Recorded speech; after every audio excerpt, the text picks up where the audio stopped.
Hola, ¿cómo están? Buenísimas noches. ¿Cómo les está yendo? Háganme un favor bien enorme. Si estoy en vivo en Facebook, mándenme un mensajito, por favor, para saber si ya nos pudimos conectar, porque esto ha sido todo un vericueto. La verdad es que el tema es muy polémico y yo creo que por eso Facebook está tratando muchas cosas. Pero si me está viendo, le pido y se lo suplico, por favor, que me mande un mensajito para saber que sí estamos ya en vivo, por favor.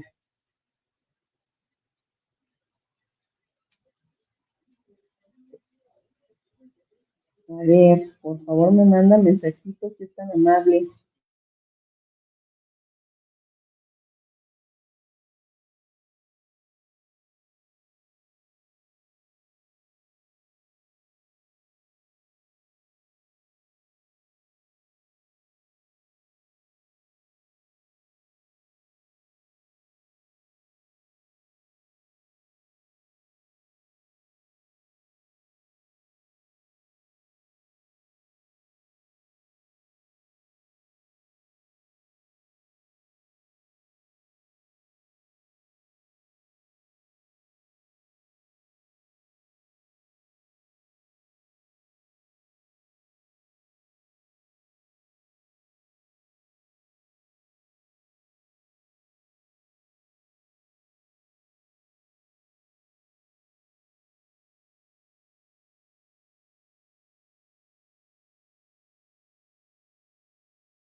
Hola, hola, ¿cómo están?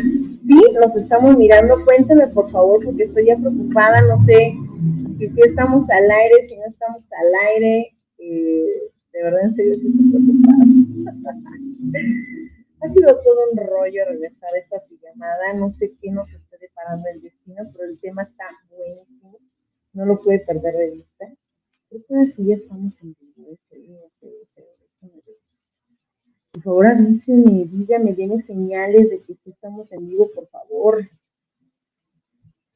Por favor.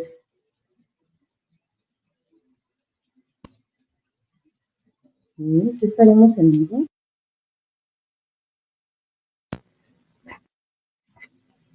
A ver, díganme por favor si sí nos vemos, si sí estamos en vivo, por favor.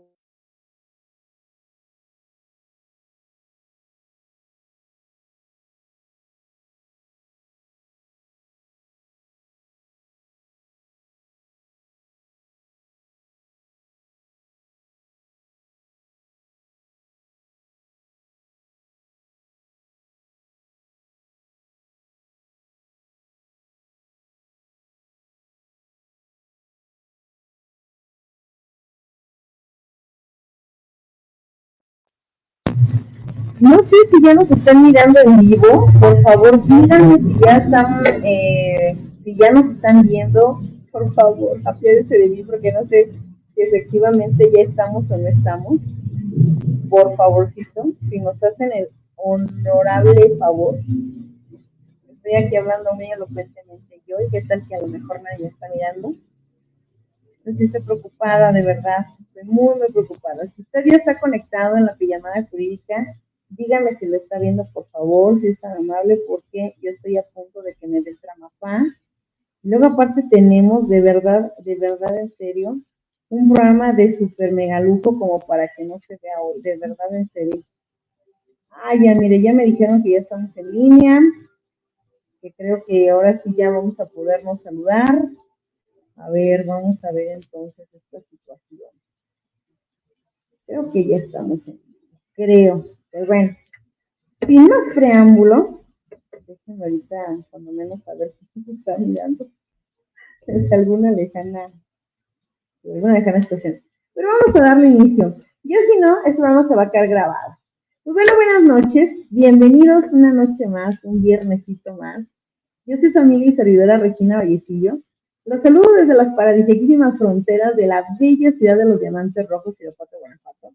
Un lugar que el día de hoy se engalana con un super mega tema que está por demás de verdad describirle lo muy feliz que me hace poderlo trabajar con una gran persona.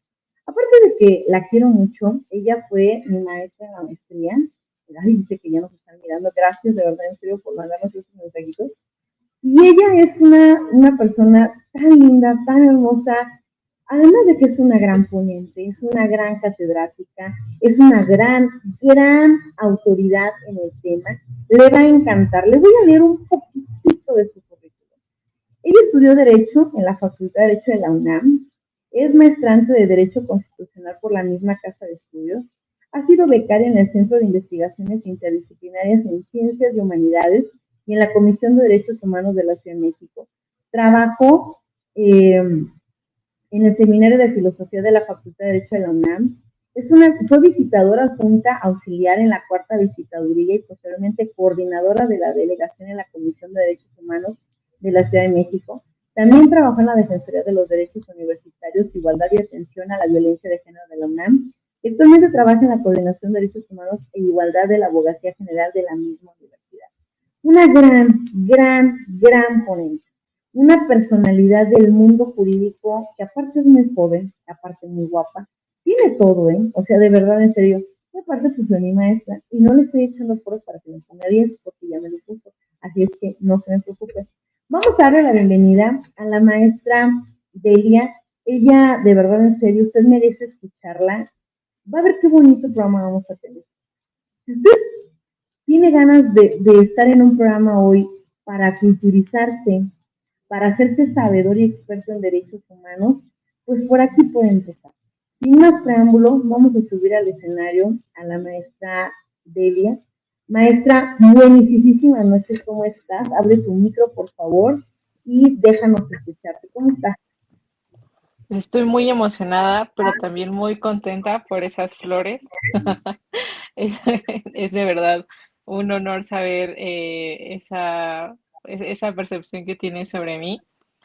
Entonces, espero estar a la altura, espero generarles, si no información, más dudas. Esa definitivamente es una de las misiones en la docencia, que podamos reflexionar sobre todo lo que nos rodea. Y sobre todo, más en el mundo del derecho.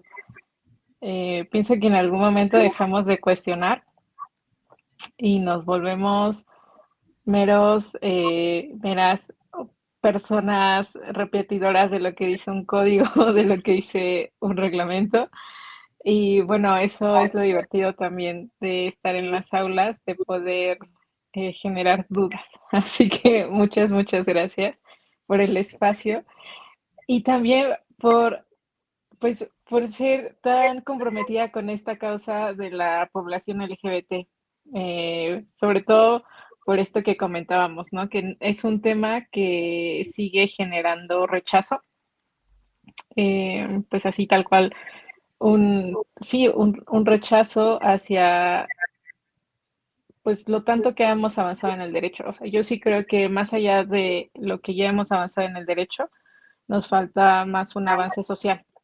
Y lo que me parece más curioso es que ese rechazo viene de personas que no cuestionan las leyes, pero que incluso esté en una ley todo este tema de los derechos de las personas pertenecientes a la población LGBTQ más. Y pues nada, vamos a empezar un poco dando un repaso, tal vez o para las personas que se están acercando al tema, pues trataré de ser muy concisa. Eso decimos todas las personas, ¿verdad? Pero terminamos no haciéndolo.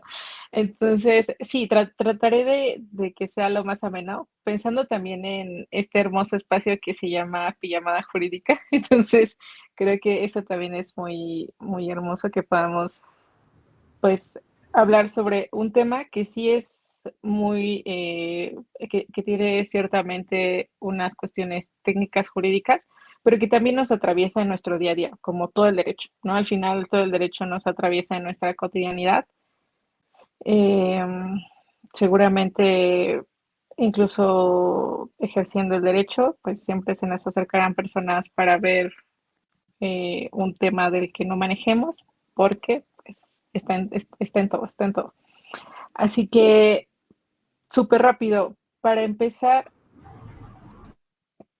cuando hablaba con la maestra Regina sobre el, pues sí, el nombre de la pijamada jurídica del día de hoy, un poco le decía pues que habláramos sobre los derechos de la población LGBTQ más, pero ¿por qué? Porque me parece que pareciera que por ser una población que tiene condiciones como grupo de atención prioritaria, pareciera que no compartimos situaciones o que son ajenas a nuestra, pues a nuestro entorno. Pero en realidad algo y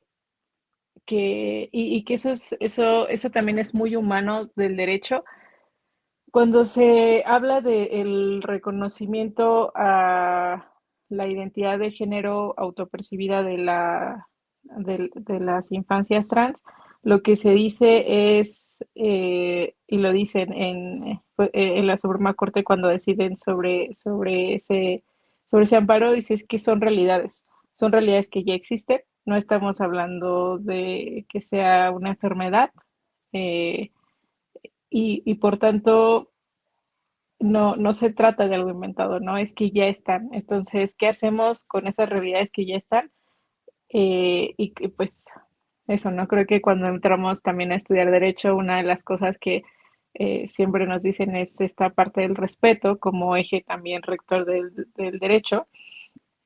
Y pues ya esas realidades están, ¿qué hacemos? Respetarlas, ¿no? Creo que eso es como muy importante, pero también algo que nos cuesta mucho trabajo. Nos cuesta mucho trabajo respetarlas y, y creo que lo entiendo porque lo entiendo, pero no lo justificamos. Entonces, lo entendemos, pero no lo justificamos. Lo entendemos porque eh, sí percibo que venimos de generaciones en donde nos enseñaron o hemos naturalizado que está bien hablar de las demás de la vida de las demás personas, ¿no?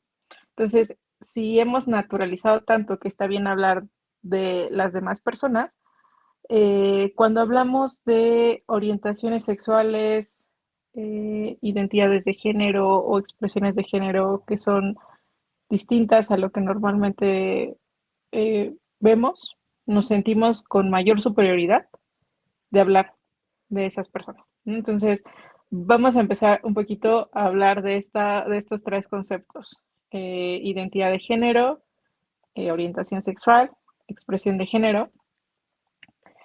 Pero antes de hablar de estas tres, vamos a retomar lo que seguramente hemos escuchado un montón de veces, no tanto como identidad de género, expresión y orientación, pero sí que hemos escuchado mucho hablar sobre sexo y género, ¿no? Entonces, cuando escuchamos de sexo, pensamos que es algo como súper fácil y lo contestamos súper rápido y decimos, claro, es que no sé si les pasa, ¿no? Pero sexo todavía seguimos considerando que es hombre y mujer. O que género, pues es muy similar. También nos referimos a hombre-mujer. Y lamento decirles que hace algunos años sí, pero ahora hemos construido, hemos dado otro contenido a esos conceptos y, y les hemos dotado de nuevas definiciones. ¿Por qué? Porque también pues hay que dejar un poco pues, saber que la sociedad se va modificando, no es estática, y lo mismo con el derecho, aunque el derecho es un poco más lento y tenemos muchas críticas al respecto sobre ello, pero aquí lo importante es que sí, sexo y género en algún momento fue muy útil para hacer esta distinción entre hombre y mujer, incluso pues eh, en las demandas que son de los años 70, 80, llegamos a ver que hacen esta distinción con sexo y entendemos que se refieren a hombre o mujer. Hoy en día, como les digo, jurídicamente incluso la definición es otra. Cuando nos referimos a sexo, nos referimos exclusivamente a cuestiones biológicas, es decir, a cuáles son las características genitales o las características cromosómicas o las características hormonales, pero en ese momento, cuando hablamos de sexo, todavía no nos estamos refiriendo a hombre-mujer, nos estamos refiriendo a femenino y masculino. Y eso también nos genera muchas complicaciones. de comprensión, porque pareciera que si tengo características femeninas, entonces sí o sí, entre comillas, debo ser una mujer. O si tengo características masculinas, debo ser un hombre. Y aquí seguramente estaré yendo en contra de lo que nos han enseñado a muchas personas en la niñez, de claramente si tiene genitales femeninos, es una mujer. Ah, ya desde ese tiempo hay, hay estudios que han abordado la gran pregunta y pareciera muy existencial, pero las mujeres y los hombres se hacen o nacen. Y aquí, pues no sé si el público quisiera responder o si piensan que acaso estoy eh, realizando una pregunta que parece muy rara, pero alguien que nos pueda contestar sí o no, ¿las mujeres nacen o se hacen? Bueno, mira, tengo aquí un autobús aquí parado afuera que parece que estamos en la central de camionera, pero voy a tratar de platicarte algo, mi querida maestra. Mira, este tema es muy polémico. Este tema yo sabía que era necesario hablarlo porque a mi gusto y parecer, nosotros como defensores del derecho hemos venido arrastrando personalidades que no estaban dentro del mundo jurídico, ¿me explico?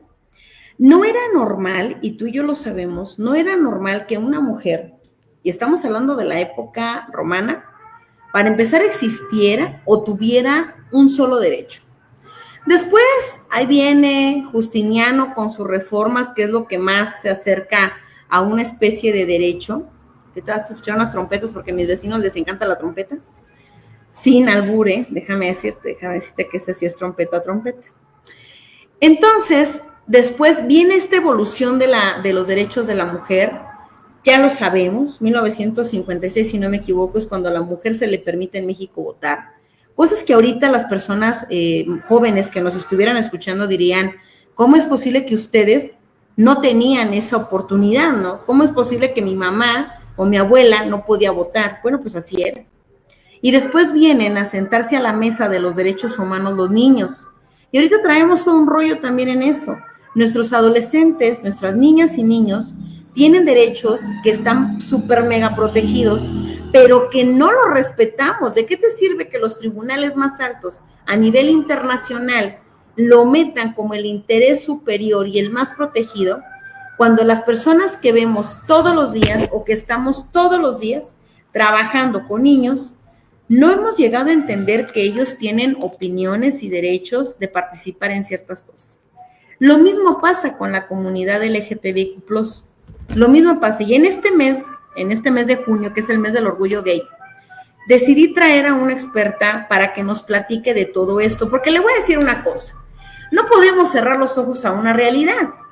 Si su hijo o mi hijo resulta que el día de mañana dice, yo no comparto lo normal que sería normal entre muchas comillas, que me guste una niña, resulta que me gusta un niño, o resulta que una de mis hijas dice, no gusto de los varones, sino me gustan las mujeres, ni es una enfermedad, ni el muchacho está loco, ni absolutamente pasó nada, y nada tuvo que ver ni el papá, ni el abuelito, ni la formación, ni la cultura, mucho menos Dios y la religión.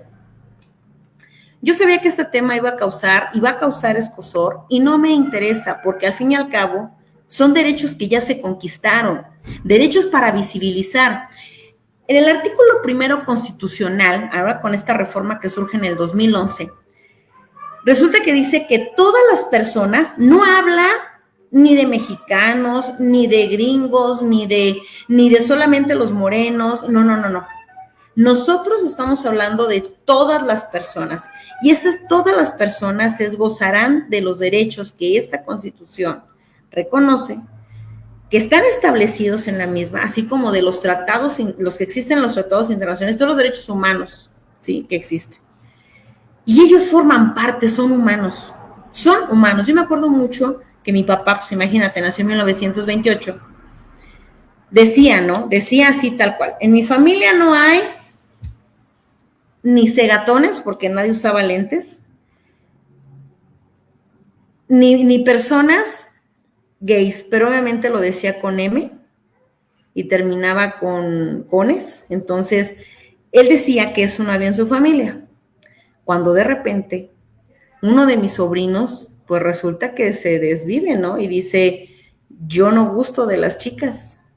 Y claro que para mi papá fue un golpe, cállate los ojos, o sea, el apellido, ¿cómo crees que iba a decir que iba a hacer eso? Y yo le decía, a ver, papá, ¿ya lo dejaste de querer? Es que ¿cómo es posible que...? Por eso, si ahorita lo atropellaran y necesitara una transfusión de sangre, ¿lo dejarías morir? Dijo, no. Le dije, entonces eso es amor. Y el amor no te implica si le gusta la nieve de limón, la nieve de fresa o la nieve de chocolate. Es un ser humano, es tu sangre, es tu nieto. Y no va a cambiar absolutamente nada, nada en eso. Yo conozco niñitos, porque me tocó dar clases, me tocó dar derechos humanos para los niños de kinder. Imagínate darle derechos humanos a los niños de kinder. Y uno de los niños me decía, a mí me gusta ponerme falda en mi casa y me gusta usar los tacones de mi mamá. Y le decía, ¿y cómo te sientes con eso?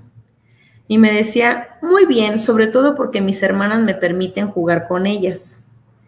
Le dije, ¿y te gustaría usarlo cuando seas grande? Dijo, no, nada más me gusta usarlo porque me veo bien y me veo más alto. ¿Cuántos papás, mi querida maestra, se han de haber parado de pestañas cuando ven a su hijo con tacones, con falda? Y no por eso los podemos dejar de querer. No por eso podemos negar su existencia y no permitirles que sean lo que son. Entre nosotros tenemos a una personalidad que falleció por la homofobia y por todo lo que tuvo que hacer, que es el famosísimo Magistrade.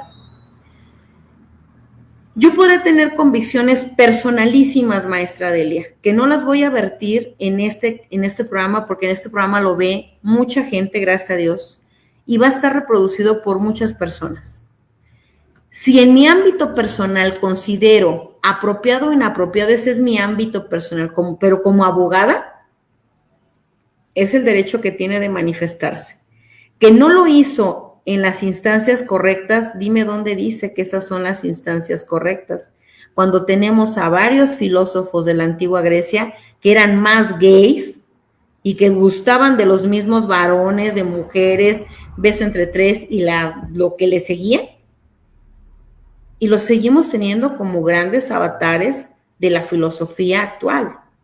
Sobre de ellos hay teorías que seguimos utilizando, como un Pitágoras, como un Aristóteles, como un Platón, y muchos de ellos, en su fuero interno, pues les gustaba otro tipo de cuestiones, y no por eso dejan de ser los grandes sabios de la filosofía que existieron.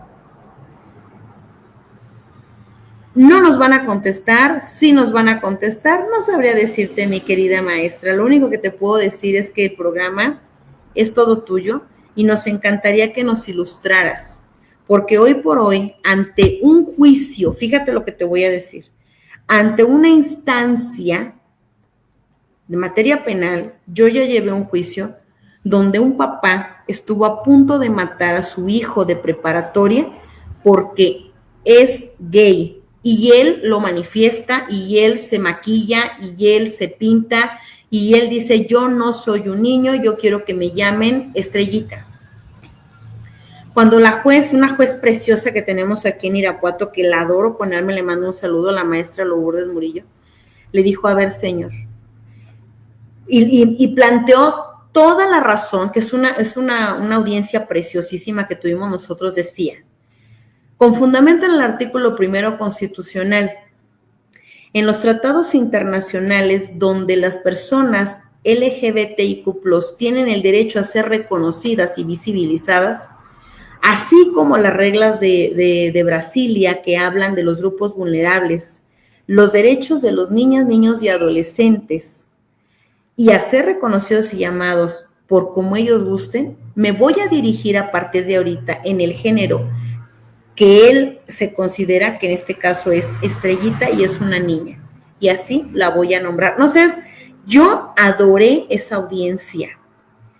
La adoré porque la licenciada, la maestra, la juez se atrevió de verdad a visibilizar una situación que ya están entre nosotros como están grupos vulnerables, personas adultas mayores, mujeres, personas con discapacidad, personas de diferente color de piel, de diferente procedencia, con diferente idioma. ¿Sí me explico, maestra?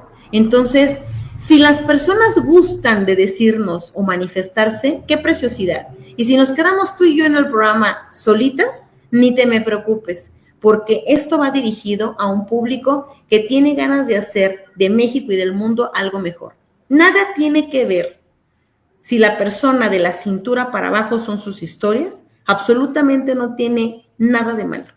Así es que, ábrete, maestra, danos tu luz y que vengan las cosas que tienen que venir. Adelante, por favor.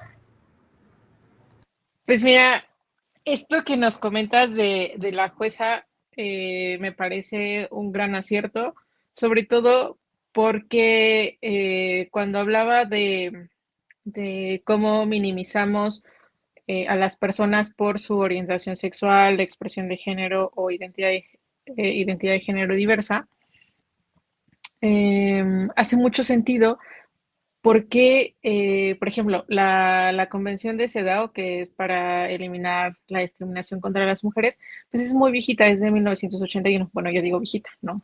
Perdónenme, perdónenme, pero es que han pasado siglos definitivamente sin derechos, pero entonces ahora reconsiderándolo es realmente, de alguna manera, me parece que no tiene tanto tiempo, pero en su artículo 5 habla sobre que su objetivo es eliminar estas ideas de superioridad o inferioridad entre hombres y mujeres, ¿no?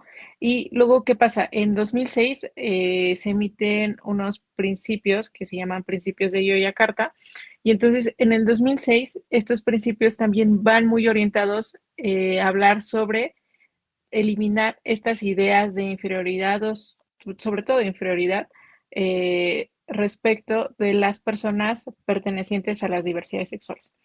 Entonces, este ejemplo que nos dabas es muy útil y es muy pertinente, muy atinada la decisión de la jueza, porque muy recientemente hay una sentencia que es la 5769 diagonal 2022 y en esta nos establece, a través de esta se establece una jurisprudencia, la cual hace obligatorio a las personas juzgadoras respetar la identidad de género autopercibida sin la necesidad de un cambio registral, es decir, a partir únicamente del nombre social, tal cual nos contó la maestra Regina con esto de la manifestación, de la simple manifestación de yo me identifico como estrellita.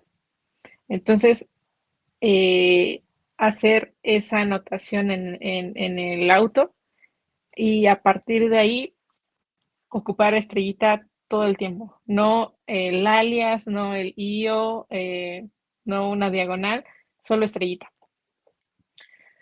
¿Por qué? Porque un poco en lo que estaba haciendo como este recuento de entonces las mujeres y los hombres nacen o se hacen.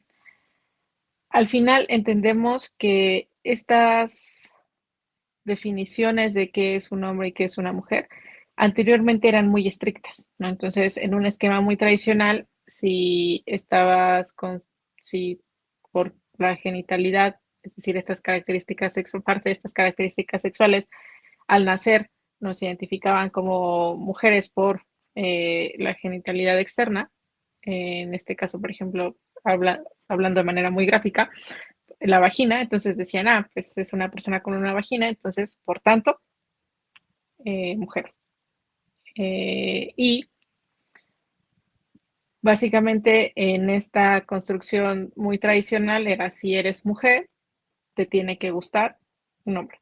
Si eres mujer, te tienes que vestir de determinada manera, tienes que comportarte de determinada manera y viceversa si eres hombre, ¿no? Entonces, al final son estas pautas sociales a lo que hoy en día le llamamos género.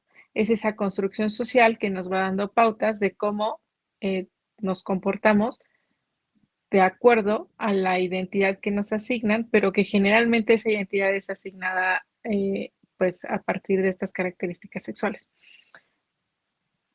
Esto funciona como una causa-consecuencia en un esquema tradicional.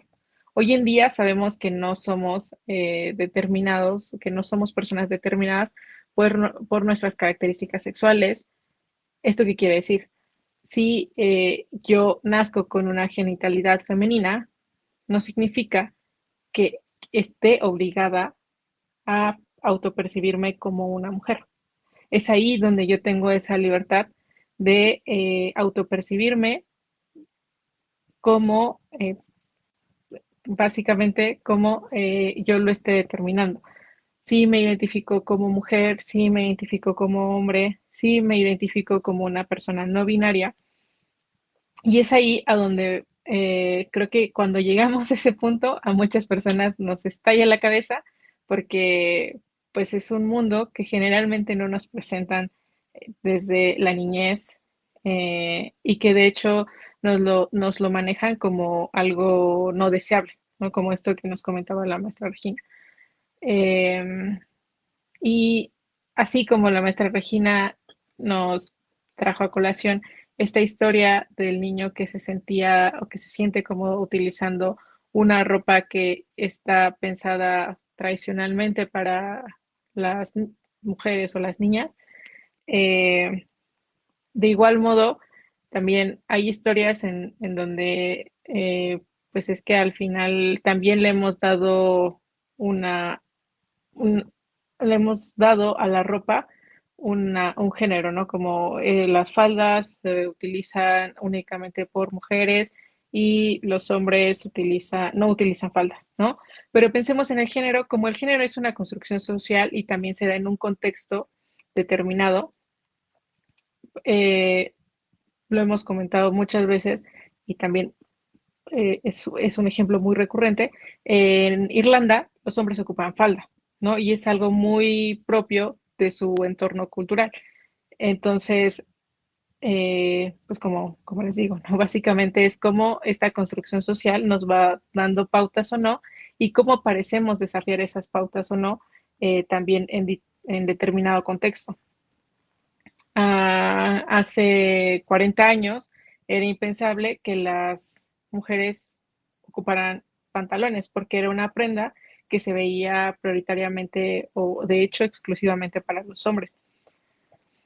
Y esto ha cambiado mucho y es muy importante que podamos hablar cómo el sexo son características sexuales, eh, el género es esta construcción social que nos va determinando pautas, atributos, funciones a los hombres, mujeres, incluso también podemos hablar de las diversas orientaciones sexuales, ¿no? Por ejemplo, cuando hablamos de estas construcciones sociales y hablamos de orientación sexual, que eso ya es otro concepto, cuando hablamos de orientación sexual, que generalmente, ¿qué piensa la sociedad sobre las personas gay? ¿No? Como, pues si eres una persona gay, entonces tienes determinados gustos, ¿no? Te gusta eh, no sé, un poco, te gusta Lady Gaga y tienes comportamientos afeminados, ¿no? Pero eso es parte también de los prejuicios que tenemos porque no necesariamente todas las personas vamos a tener el mismo comportamiento solo por nuestra orientación sexual. Entonces, ahora que estamos hablando de orientación sexual, ¿qué es la orientación sexual? La orientación sexual es hacia quién me siento atraída, atraído, atraíde, no solamente de manera física, sino también de manera sexual, ¿no? Erótica. Entonces, aquí hacemos dos distinciones que también nos puede ayudar a algunas personas a encontrarle sentido a nuestra vida, porque muchas veces nos han dicho que la atracción sí o sí, viene en paquete, ¿no? Por así decirlo. Viene tanto esta atracción afectiva como la atracción erótica. Y no necesariamente hay personas que pertenecen justo a las diversidades sexogenéricas porque su orientación sexual es que siente una profunda atracción afectiva hacia las personas y se puede vincular de manera afectiva, pero no genera esa misma atracción erótica sexual hacia las personas. Es decir, prioritariamente su vínculo se genera a través del afecto, pero no de lo sexual. O incluso puede que únicamente sea a través de lo afectivo y para nada esté presente lo sexual. Entonces es como también vamos entendiendo estas diversas formas de pues vivir esto que llamamos orientación sexual. ¿Qué pasa? Que sí hemos crecido con muchas reglas que nos han dicho debes de, ¿no? Si eres mujer, debes de, te deben de gustar tales personas, tienes que comportarte de tal manera y viceversa con los hombres. Para nada que hablábamos de otras identidades de género como las no binarias, género fluido, de mi chica, de mi chico. Y principalmente creo que aquí quien ha tenido un papel muy importante en el tema de los derechos de las personas LGBTQ+, son las mujeres trans en México. En México, las mujeres trans en los años 70, eh, también pues, al estar comprendiendo su realidad, para, por ejemplo, para el sector médico, las mujeres trans iban a consulta y les decían, ah, bueno, eres un hombre gay, ¿no? Así como eso era hasta donde alcanzábamos a explicar la cotidianidad, el cómo vivían pues, su realidad. Y cuando a través de esa cotidianidad que tuvieron, pudieron explicárselo, poderle nombrar y poderse sentir cómodas con esa identidad. Es decir, ¿qué es una mujer trans? Una mujer trans es una persona que nació con una genitalidad masculina y pues al nacer en automático, tanto, pues en primer lugar, ¿qué pasa cuando nacemos? Nos ve el médico o médica y nos dice, ah, qué bonita niña o niño es, pues únicamente mirando nuestros genitales, ¿no? Y luego, ¿qué pasa después del médico? Pues pasa el tema del registro, ¿no? En el registro igual nos identifican como femenino o masculino, pero básicamente las identidades trans lo que hacen es eh, dictar de distinta manera el cómo se hace de manera tradicional este reconocimiento, porque al final sí es quitarle el poder tanto a esta parte médica como a la parte legal de decir yo me identifico como mujer o como hombre o como no binario o como persona de género fluido. Y eso es lo que causa mucho ruido, me parece, porque entonces cuando estamos hablando de esta identidad de género, ahora sí podemos ingresar estos conceptos de hombre-mujer, de género fluido, de mi chica, de mi chico, porque es como yo percibo, como yo me percibo a mí mismo. La identidad de género mucho tiempo lo practicamos de modo que alguien más, y en alguien más me refiero a la sociedad, nos miraba y a través de la genitalidad que teníamos nos determinaba esa identidad. Hoy en día es un derecho humano el podernos identificarnos de manera, pues, de manera como que se acorde a nuestra subjetividad.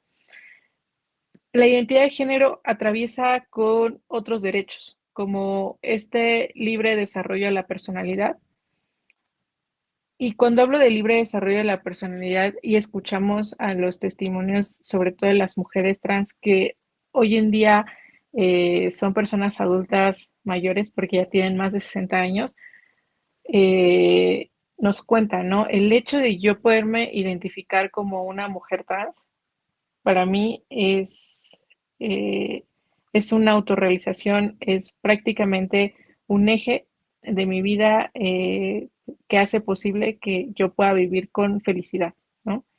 Y lo que decía, lo que decimos y parte de lo que trata este enfoque de derechos humanos es que las personas podamos tener los bienes necesarios para vivir de manera, pues, digna, y esa dignidad tiene que ver también con felicidad. ¿Qué pasa? Es un dato muy importante que ahorita estoy recordando. Hay, hay un estudio que habla sobre cuál es la edad promedio de las mujeres trans, de las personas trans en general. Y aquí, maestra Regina, si tenemos participantes o usted un poco adivinando cuántos años cree que son el promedio de vida, de esperanza de vida de las mujeres trans.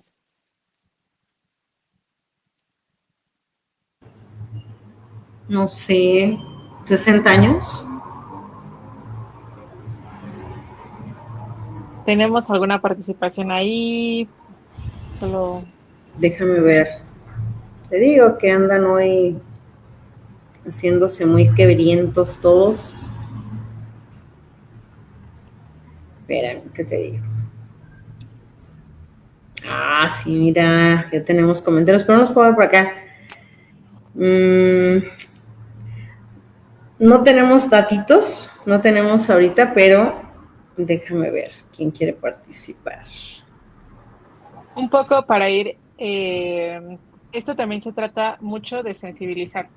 Seguramente es algo con lo que nos vamos familiarizando, como estos conceptos de identidad de género, orientación sexual, expresión de género, género y sexo, pues todos son distintos y eso nos puede generar mucha confusión, pero en esta sensibilización que buscamos es, para mí, saber cuál es la esperanza de vida promedio de las mujeres trans fue muy importante porque es de 35 a 37 años.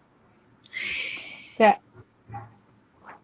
realmente las mujeres trans mayores, adultas mayores, son literalmente sobrevivientes.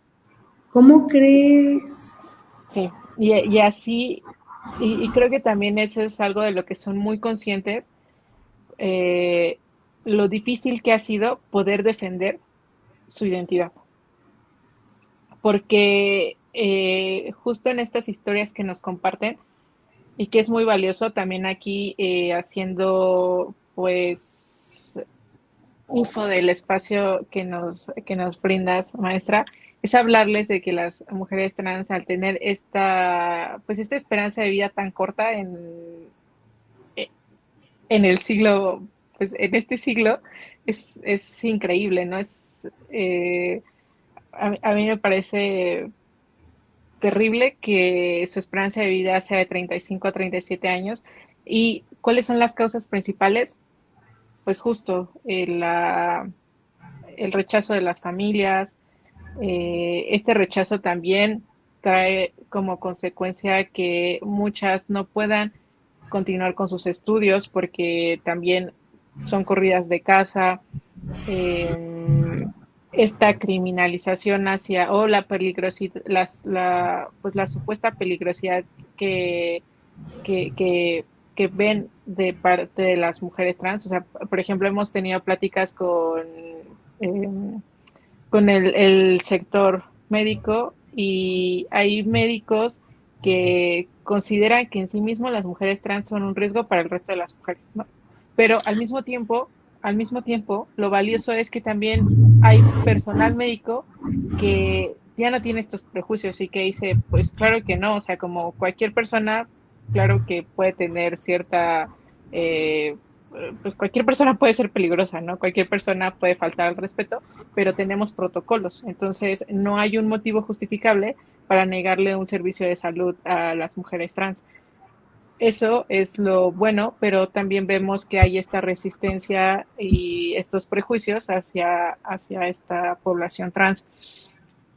Eh, y por eso yo creo que también es parte importante de que de estos principios de Yakarta, que son del 2006, que sí son muy recientes en comparación, por ejemplo, a la CEDAW, que como veíamos es de 1980, de 1981, y si son de 2006, pues prácticamente son muy recientes e incluso también nos dice mucho que son principios. Esto quiere decir que son criterios orientadores, no son un tratado internacional.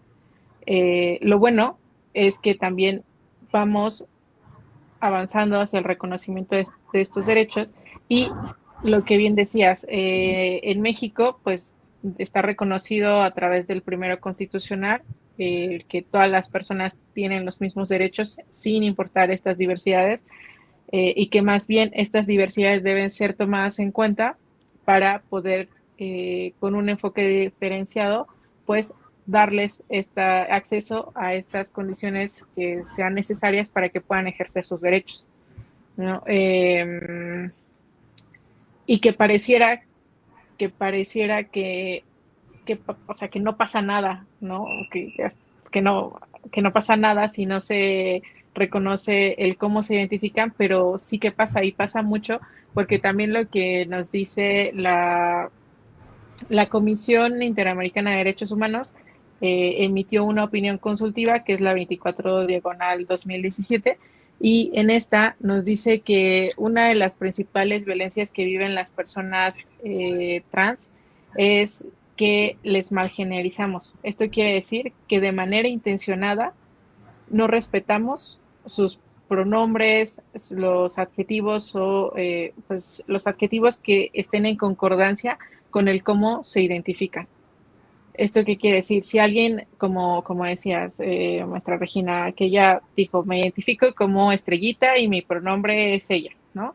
Entonces ya me dijo y yo todavía con esta falta de respeto total le digo, no, pues para mí tú eres Miguel porque así viene tu acta de nacimiento y pues te voy a llamar así, ¿no? Entonces eso hoy en día y sobre todo a través de esta sentencia que les mencionaba, la 5769/2022, nos dice que sobre todo, pues las autoridades judiciales están obligadas desde el primer momento en el que tienen conocimiento de este nombre social a que sea respetado el nombre y también esos pronombres con los cuales la persona se siente identificada, ¿no? Hemos avanzado bastante porque esto dio pauta a una jurisprudencia en la Suprema Corte. También hemos avanzado en la legislación en donde se reconocen estas identidades y por tanto se tiene previsto el reconocimiento a través de este cambio pues este cambio del nombre registral, es decir, pues de las actas de nacimiento. Hemos seguido avanzando, que también ahora mismo pues se tiene en algunos estados la posibilidad de que se haga el trámite desde la niñez y bueno, que esto es en muy pocos estados, pero también cuando son ya personas adolescentes. Y de hecho, muy recientemente en la Ciudad de México, en febrero se aprobó el reconocimiento de la identidad no binaria. Entonces, esto hace poquito que se publicó esta modificación y está en la Ley para el Reconocimiento y la Atención de las Personas LGBT de la Ciudad de México. Entonces, en realidad hay normas que se han ido modificando ante estas necesidades de lo que mencionábamos de las realidades. Y yo creo que lo que hace falta cambiar para pues, poder utilizar y no discriminar a las personas utilizar estas normas que ya están, ¿no? Pero lo que tenemos que cambiar es esta parte pues social, porque al final el reconocimiento legal de estos derechos está, sobre todo también tenemos un caso de la Corte Interamericana, que es el caso Vicky Hernández y otras contra Honduras, en donde ya nos hablaron sobre este reconocimiento a la identidad, sobre el derecho al libre desarrollo de la personalidad, que también implica este derecho a la vida privada, al reconocimiento de la personalidad jurídica, el derecho al nombre y un poco también lo que llegué a escuchar en algún otro espacio que decía, bueno, pero ¿cuál es el problema, no? Si alguien dice, si un hombre dice, ay, a mí díganme el Puma, entonces, pues nadie le va a decir nada, le vamos a decir el Puma, ¿no? Pero ¿por qué con el tema de las identidades nos genera tanto conflicto? Y tiene que ver básicamente con con eso, que estamos tan, pues sí, normalizados en cuanto a hablar sobre la vida de las personas y, y también en hacer esta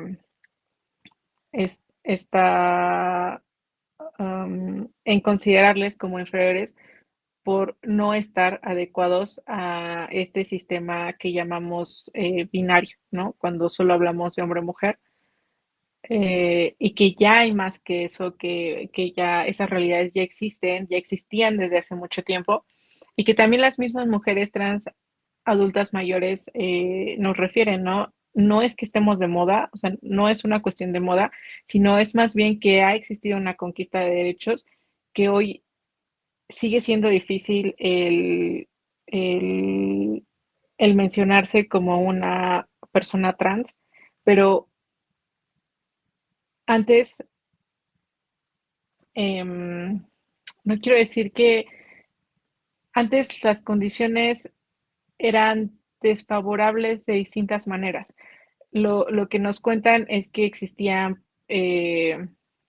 pues, la criminalización era mayor, entonces, por ejemplo, los policías lo que hacían era que si las encontraban pues en cualquier espacio, las tomaban del cabello, las jalaban, las arrastraban hasta las patrullas. O sea, si ya sabemos que hemos también mejorado como en estas partes de las detenciones, pues pensemos en un contexto de las mujeres trans siendo detenidas por elementos de seguridad. También hubo un tiempo en la Ciudad de México donde generalmente es a donde vinieron a vivir las mujeres trans en esas épocas, en los 70, 80. ¿Por qué? Porque eran corridas de sus comunidades, porque también ellas mismas cuentan a qué se dedicaban si les negaban el trabajo en una papelería, en una tortillería, pues el trabajo que se encontró, y no es que fuera el primer, pues no es que fuera la primera opción por decisión, sino más bien por necesidad, el hecho de trabajar en, en el tema de los servicios sexuales, ¿no? En lo que cuentan justo es en su día a día lo peligroso que era salir, porque había tanto peligro por parte de los elementos de seguridad ciudadana como pues también los clientes. Y cuentan que sobre todo en los 80s, así cualquier fiesta que hubiera y estuvieran mujeres trans, entonces inmediatamente eran detenidas.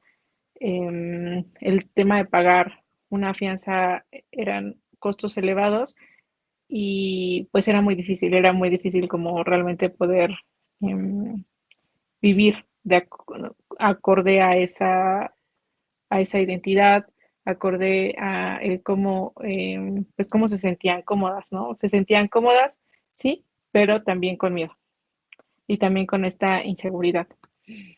Fíjate, maestra, que a mí me gustaría hacer una acotación, que qué bueno que mi papá no está viendo este tema, porque yo creo que le vuelve a dar el tramafá, pero la verdad es que él me enseñó a hablar con la verdad, ¿no?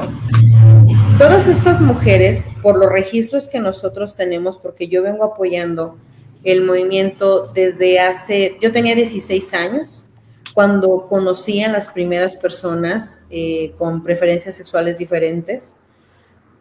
Una de esas personas es un amigo al que amo y lo quiero, que por cierto va a ser el Pride, ya mañana sábado, y espero poder estar allí, apoyarlos. No se me quita nada, no pasa nada, muchos de ellos son amigos míos, gente muy linda, muy amable, personas al fin y al cabo, ¿no? Y mi papá me decía que todas esas cuestiones se pegaban, ¿sí? Que eran así como cosas que si tú te juntabas con esas personas se pegaban. Cuando yo empecé a estar acá con esto, pues obviamente había redadas a los 18 años, cuando yo tenía 18 años, comencé a trabajar en fiscalización y había redadas. Fueron las primeras mujeres trans que existieron para mí en el mundo, ¿no? En mi pequeño mundo a los 18 años. Y me encantaba porque el mismo gobierno, un gobierno que yo pensaba que era tan represor, les dijo, a ver, ustedes existen y lo único que quiero es que tengan el Cardex, donde están sanas, donde ustedes van a recibir apoyo y bla, bla, bla, ¿no? ¿Por qué traigo este tema? Porque efectivamente, maestra, nos contaban que cuando las eran arrestadas, eran abusadas, obviamente sabes en qué sentido, para que Facebook no se vaya a poner también tiquismiquis, por los mismos elementos, por varios, o por otras personas que les manifestaban su odio, su descontento, pero eran abusadas por ellos. Y yo se digo, entonces, a ver, si tanto no te gustan esas personas, ¿por qué las abusas? ¿Es un placer que estás sintiendo? ¿Qué te está pasando? Entonces, yo siempre he creído que hay un pseudomoralismo en la sociedad. Por acá me persino, pero por afuera, cuando no me ven en mi iglesia o en mi parámetro social, hago cosas de las cuales no haría en público. ¿Qué es peor? Yo siempre he preguntado, ¿qué es peor? ¿El ocultar o el mostrar? Siempre me lo he preguntado. Que existen ciertas cuestiones que para mucha gente no las tolera, eso es otra cuestión. Pero yo creo que en esta acotación que tú estás dando, muchas de ellas perecieron por golpes brutales, golpizas hasta la muerte, que les daban para darles un mensaje de que eso no estaba bien. Y muchos de ellos eran hermanos, hijos, amigos de familias que fallecieron por esta homofobia tan lamentable que han tenido que pasar todas esas personas, maestra. Quise hacer nada más esa acotación de que decías acerca de las mujeres trans. Sí, maestra Regina, pues esto que nos compartes que claramente no era de los 70 ni de los 80, pero justo como seguimos viendo estos contextos de violencia por el simple hecho de, pues, literalmente existir, ¿no? Y que sí nos horroriza en otras poblaciones, pero que no nos horroriza a algunas personas en el tema de la población LGBTQ más. Em, y que a mí me parece indignante que no nos pueda horrorizar, porque al final es eso, ¿no? Son personas, la finalidad es que cada quien haga con su vida lo que quiera y lo que, bueno, y no tanto lo que pueda, porque también si no puede, entonces tenemos que ver si es un tema estructural del Estado, pero sí lo que quiera, ¿no? Y que pueda ser feliz, porque al final las personas trans, pues viven con esta cuestión social de que se les obliga a detentar una identidad que no corresponde con esa vivencia interna, ¿no? A que se identifiquen que no, que a ti te pusimos Mario y entonces vas a ser Mario, ¿no? Pero si no lo viven así de manera interna, esto al final sí les trae, desde el inicio les trae sufrimiento y que para muchas personas se ha minimizado esta situación, pues sí, sí, sí resulta bastante indignante. Yo creo que la falta de empatía hacia ellas, ¿no? Como literalmente esta falta de empatía de no poder percibir que al final, pues no es que no se está, la persona no está teniendo injerencia sobre la esfera de las demás personas, solo está viviendo pues literalmente su vida.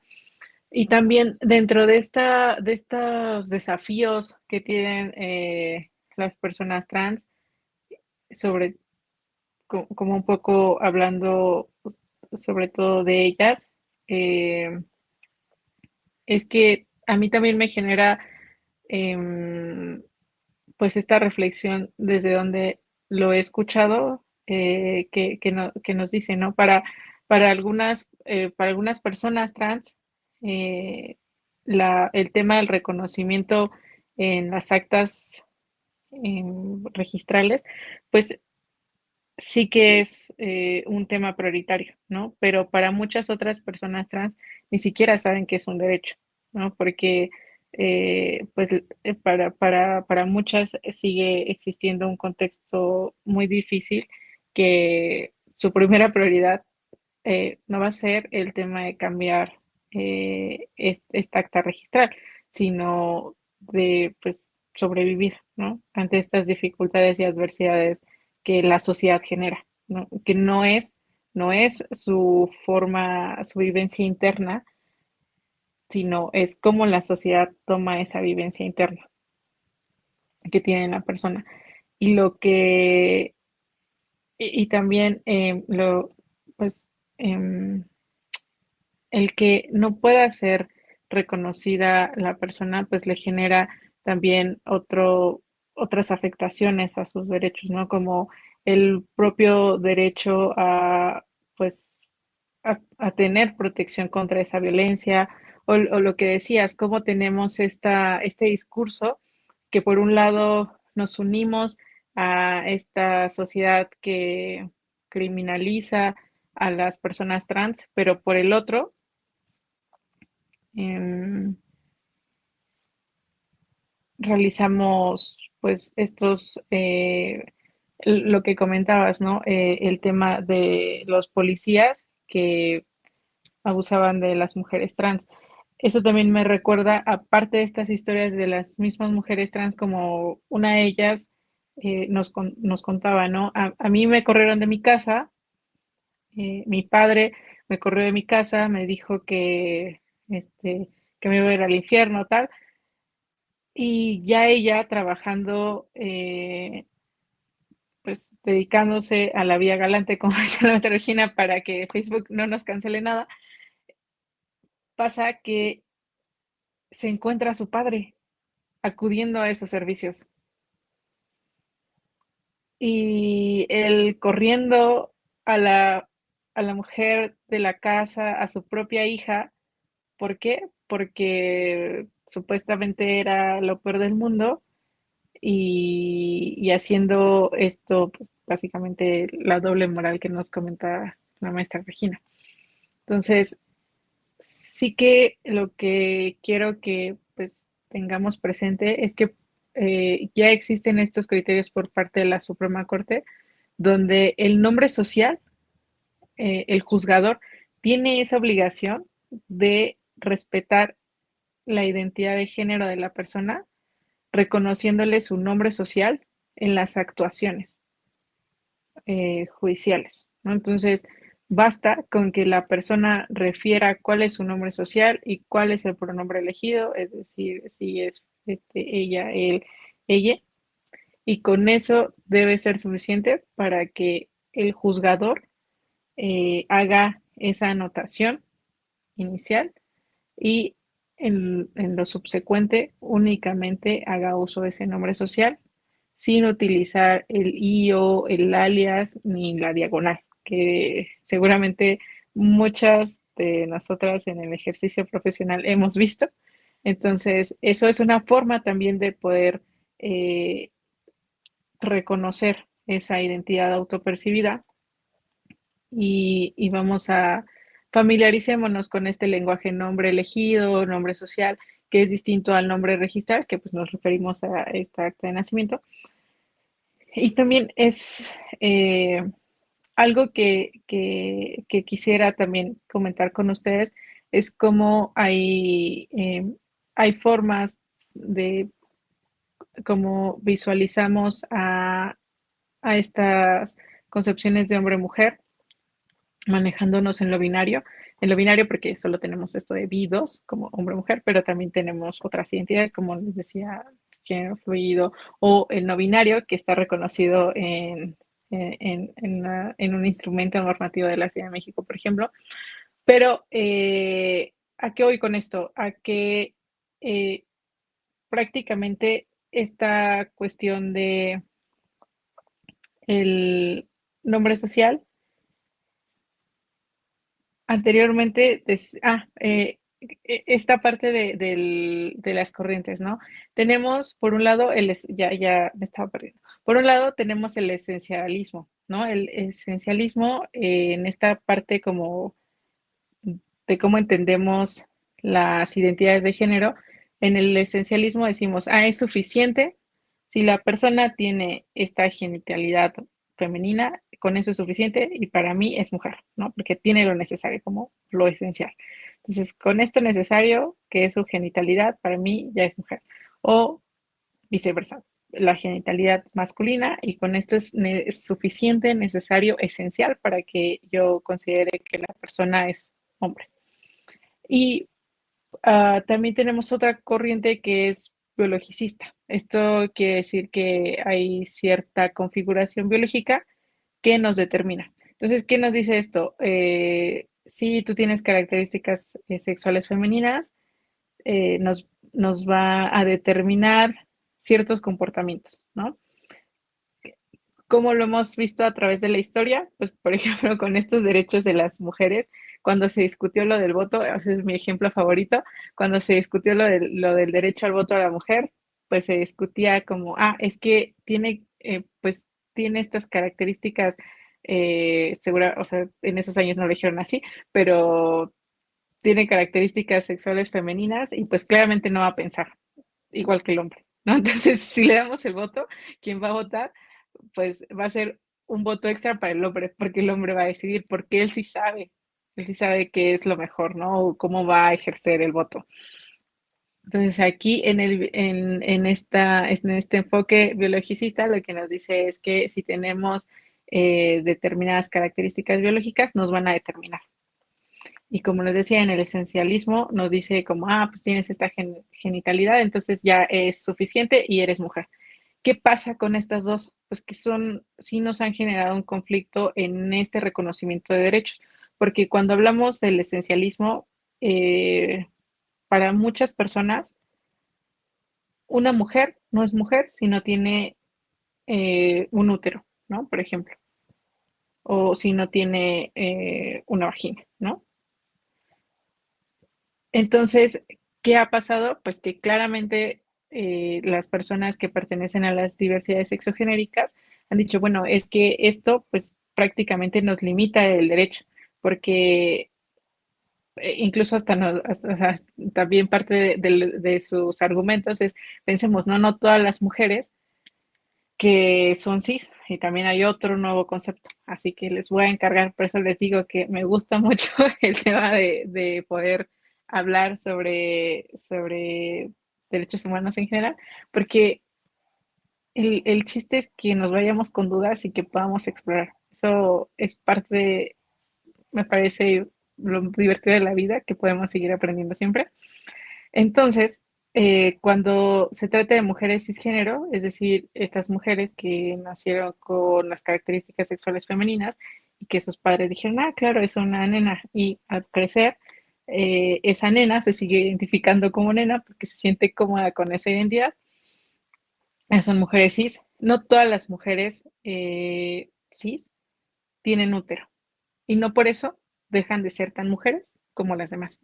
Entonces, es el mismo lema que siguen las mujeres trans y también los hombres trans, ¿no? En el caso de las mujeres trans, soy tan mujer como cualquier otra sin ese útero, ¿no? Y lo que, por eso lo del esencialismo, el esencialismo no nos ayuda y limita derechos porque en ese caso dirían, pues es que no eres mujer porque no tienes un útero, no tienes estas características y no eres suficiente para ser mujer. Entonces, pensemos, esencialismo no nos ayuda. Y luego pensemos en el biologismo, ¿no? Como, pues eres mujer, entonces como mujer, pues no piensas igual que un hombre. Imagínense qué ofensa, ¿no? O, o para los hombres, ¿no? Como, pues como eres un hombre, entonces no sabes dar cariño a tus hijos, porque eres hombre, ¿no? A mí me parece ofensivo. Y en eso, pues también el biologicismo al determinarnos, pues nos limita nos puede limitar en este discurso a derechos, ¿no? En el biologicismo ponemos otro ejemplo no orientado solo a las mujeres, sino, por ejemplo, a los hombres, como, pues es un hombre, entonces no sabe cuidar niños. O es un hombre, jamás va a vivir violencia por parte de una mujer, ¿no? Porque está determinado a ser el fuerte naturalmente y jamás va a vivir violencia.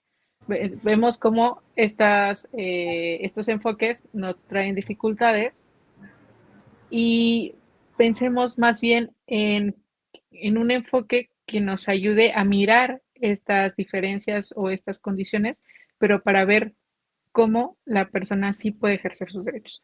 Yo sí les recomiendo, si están dándose un clavado inicial al tema de las poblaciones LGBTQ más, que puedan leer esta resolución que les vuelvo a repetir, es el 5769 diagonal 2022, en donde también es maravilloso si nos está escuchando público que se dedica a materia penal, porque esto es justo de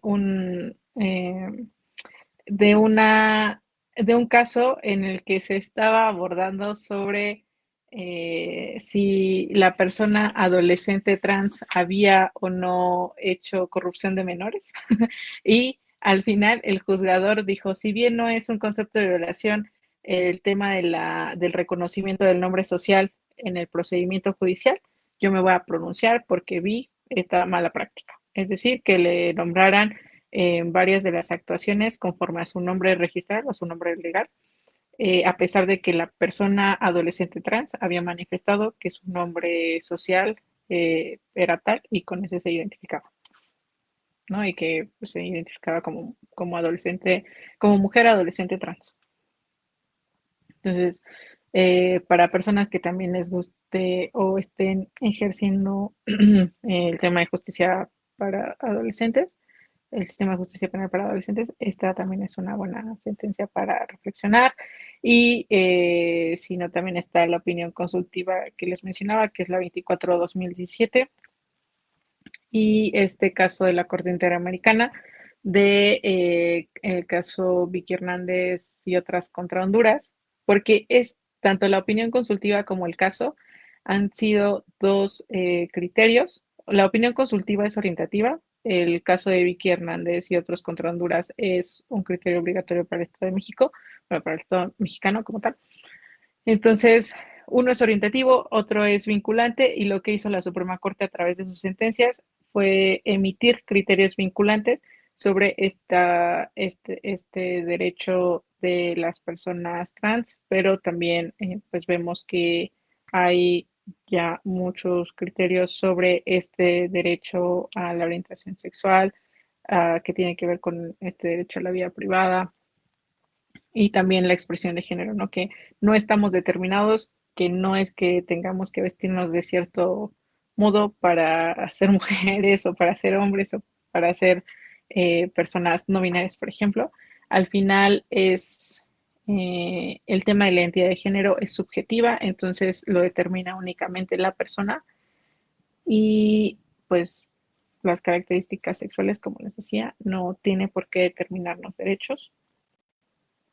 Y pues no sé, maestra Regina, creo que seguramente tendremos muchas dudas pero sí les recomiendo también, pues, incluso, por ejemplo, la Comisión de Derechos Humanos de la Ciudad de México ah, emitió una recomendación contra la Fiscalía eh, de la Ciudad de México por el tema de un transfeminicidio. ¿Por qué? Porque también es importante identificar eh, si es una persona trans, porque me va a ayudar a saber cómo llevar el proceso, cómo juzgar y también el cómo resolver e incluso pues en el tema de uh, del juez para la ejecución de sentencias también es algo que debe tomar en cuenta, ¿no? Entonces, sí es muy importante que en el tema de la población LGBTQ+,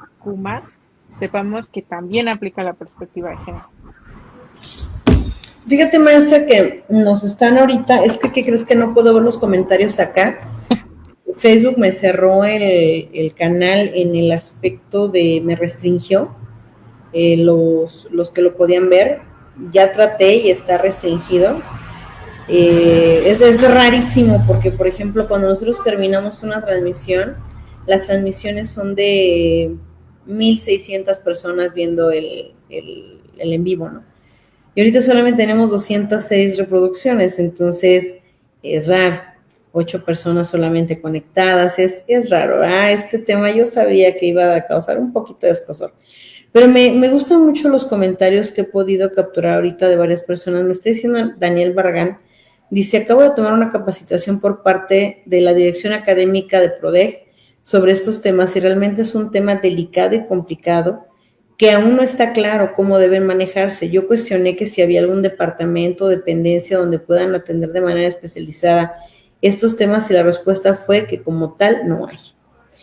Abraham Castillo, le mando un abrazote, dice, perdón, me perdí en el criterio, ¿qué número es? Que si puede repetir los criterios, maestro, o los Oye, registros. primero es una opinión consultiva de la Comisión Interamericana de Derechos Humanos, que es la opinión consultiva 24, diagonal 17 o diagonal 2017, que ese es el año en el que se emite esta opinión consultiva. Esta opinión consultiva es un criterio orientador, eh, desde donde lo emite, o sea, es un criterio orientador desde el Sistema Regional de Derechos Humanos, que es la Comisión. Y por otro lado, tenemos este amparo directo en revisión, que es el 5769 diagonal 2027. Y este dio pauta para una jurisprudencia. Entonces, la jurisprudencia, ahora mismo no tengo el registro en la mano, pero básicamente es que obliga al juzgador a reconocer el nombre social de la persona eh, pues, con la identidad de género que autopercibe, con la que se autopercibe. Además, un criterio obligatorio que también tenemos es el caso Vicky Hernández y otras contra Honduras, que ese fue resuelto por la Corte Interamericana de Derechos Humanos. Luego tenemos principios de Yogyakarta. Los principios de Yogyakarta, esos son orientativos, pero son los primeros que nos hablan sobre este derecho a la identidad de género. ¿Qué más tenemos? Recientemente se resolvió eh, una acción de inconstitucionalidad. Esa, recuerdo que es 140 diagonal 2014 y esa también es interesante porque habla sobre eh, lo que se alega es la inconstitucionalidad de un artículo del Código Penal de Guerrero.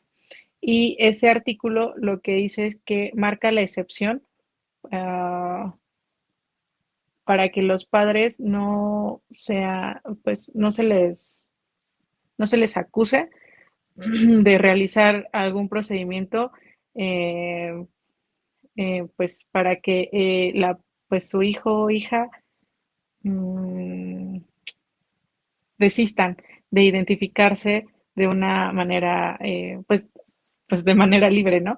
Porque estas terapias, estas famosísimas, entre comillas, terapias de conversión, no, que no sé si las han escuchado, en donde fueron muy famosas porque lo que hacían era como, pues es que mi hijo pues no sabe lo que hace, y entonces no sabe lo que hace porque dice que es una mujer, pero pues claramente no, porque para mí es un hombre, y entonces lo que hacían era mm, a someterles a tratos em, que se hacían llamar como tratamientos para que les anularan esa identidad de Yo te género, lo esa digo como expresión tal, maestra, orientación. porque tengo muy propia para hablar. Entonces, pues yo no, yo la verdad es que al pan pan le llamo pan y al vino vino le llamo vino. Los papás lo que hacían es que si su hijo empezaba a mostrar tendencias homosexuales, los papás los llevaban con médicos para que les inyectaran hormonas porque supuestamente lo que les faltaban, por ejemplo, si un varón no le gustaban las niñas, les inyectaban más testosterona, que si no me equivoco que es la hormona que segregan los hombres. Y a las mujeres la progesterona. Entonces eran unas situaciones donde las niñas y los niños, los jovencitos y las jovencitas, los adolescentes y las adolescentes, sufrían con esto, ¿sí? Porque ellos obviamente decían, bueno, es que a mí me gusta esta niña o a mí me gusta este niño. Y resulta que los papás, ay, espérame, que están pasando todos los Bryans.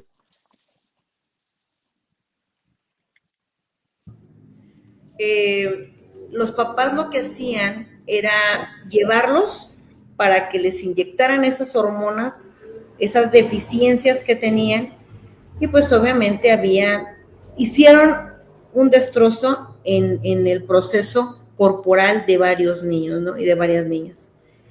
Si tú quieres, los papás, por esta cuestión de nos van a criticar, cómo es posible que me van a decir que tengo un hijo gay o una hija gay, toda esta cuestión que era social y que los papás, pues, no sé, o sea, la sufrían y se futurizaban en qué va a pasar cuando mi hijo o mi hija se ha descubierto que tiene esto. Fíjate que a mí me gusta mucho comparar este tema, maestra, con el nazismo. Cuando ese régimen nazi dice que solamente los alemanes es la raza superior y que todo lo demás debía de ser anulado, es decir, en aquel entonces los judíos, lo vimos con horror. Y acá se quiso hacer lo mismo. Anulen a los gays, rompan con ellos, destruyanlos, elimínenlos de. Y déjame decirte que esto no existió ahorita, esto viene desde hace un chorro de personas y gente la más emblemática, ¿no? Mucha gente. Tuvimos a una Frida Kahlo que lo manifestó abiertamente, su gusto también por experimentar cosas diferentes. Y no se le sataniza y no se le dice nada, ¿sí? Otras mujeres, otros hombres que han pasado por este tipo de preferencias diversas y que no les quita absolutamente un gramo de ser seres humanos o de ser los sabios que son o de ser los referentes o los avatares en cada una de sus áreas de experticia, ¿no? Entonces, eso es por eso yo quería que habláramos de esto. Yo podré decir que soy católica, sí lo soy, y eso no quiere decir que dentro del Vaticano no se han reconocido padres pederastas que han abusado de niños varones o niños de su mismo sexo. Salió un Juan Pablo II, salió un Benedicto y salió el Papa Francisco, actualmente fallecido, donde pidió perdón por todas esas vejaciones que realizaban. Entonces, vivimos en un mundo y en una era que parece que los camiones de mi calle se están uniendo todos para que no tenga buen audio, donde la información ya está aperturada, ¿no? Todo esto que estamos viviendo lo tenemos que visibilizar. el ser humano que tiene decadente su mente con arbitrariedades propias de un pensamiento psicopático, lo va a manifestar de cualquier manera, ¿no? Una persona que, por ejemplo, ve en la tortura un goce, pues obviamente tendrá sus limitaciones porque sus ganas de ver sufrir a la gente terminarán con el derecho a la gente de vivir libre de violencia, ¿sí me explico? Pero si no visibilizamos que existen estas cuestiones, jamás nadie va a hacer nada. Un síndrome de Estocolmo, por ejemplo, cuando antes no se hablaba de ese tipo de sintomatología y que lo vemos ahora en relaciones con personas narcisistas y codependientes, que si no se visibilizaba, entonces no iban a saber las mujeres que estaban viviendo al lado de una persona que le gustaba hacerla sentir mal. O sea, entre más nos enfoquemos en ocultar la sombra de la sociedad, muchas personas van a sufrir y nosotros con ellos. Esa parte es la que quería comentarte, maestra. Adelante, ábrenos tu micro y venga.